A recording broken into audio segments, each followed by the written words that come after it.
তোমাদের অগণিত ছেলেকে তোমাদের মা বাবা সবাই ভুলে গেছে। তোমরা মা বাবার ঘরেই ঘুমাও, কিন্তু তোমাদের মা বাবাও আর ডাকে না।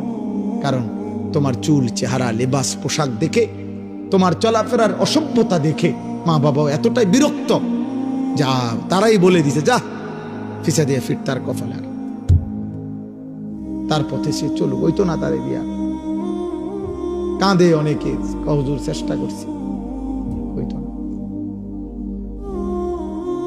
আজকে একজন আমারে বলছে, হুজুর আমি 2টা বছর আপন সন্তানের কাছে কত কান্দা কাঁদছি, আল্লাহর একটা সেজদা দিতে দেয় না। এই জন্য বললাম, কোন মানুষের জন্য এর চাইতে বড় লানত, অভিশাপ আর কি যে তার আপন মা বাবাও এখন আর তার আখিরাতের জন্য ভাবে না।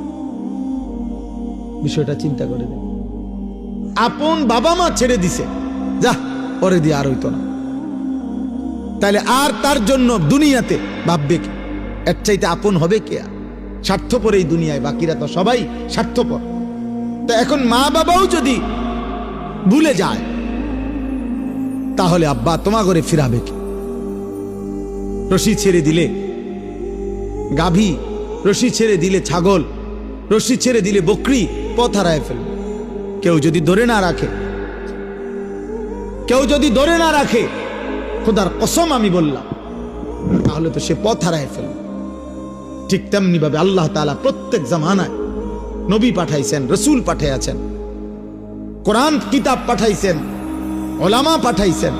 পৃথিবীতে যত বড় মহামারী হোক, যত ঘূর্ণিঝড় আর জলোচ্ছ্বাসে হোক, পৃথিবীতে কখনো এই 1450 বছরে এমন হয়েছে যে গোটা পৃথিবীতে অঞ্চলকে অঞ্চল আর কোনো হুজুর নাই? কথা বোঝেন নাই আমার? এমন হয়েছে? এমন শুনছেন কখনো? না। আল্লাহ বলছেন আমার বান্দাকে ধরে রাখার জন্য, আল্লাহর দিকে ফিরাবার জন্য, আমার কথা পৌঁছাবার জন্য আমি কুদরতি ভাবে ব্যবস্থাপনা প্রত্যেক জামানায় করে আসছি।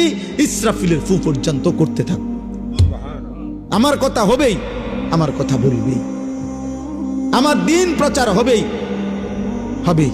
এভাবেই একদিন ইসরাফিল ফু দিবে। এই জন্য আমার শেষ কথা, আমি যে 2টা আয়াত পড়ছি, এই 2টা আয়াতের এই আর একটু কথা। আল্লাহ তাআলা বলেন, ওয়াকালু আইদা যালালনা ফিল আরদ আইন্না লাফি খালকিন জাদীদ। দোস্ত, এই শেষ আর 5 মিনিট কথা মনোযোগ দিয়ে শুনুন। 2টা আয়াতের তরজমা। আল্লাহ তাআলা বলেন, সমস্ত কাফের মুশরিক মক্কার বেঈমানরা নবীজিকে প্রতিদিন বলতো, মুহাম্মদ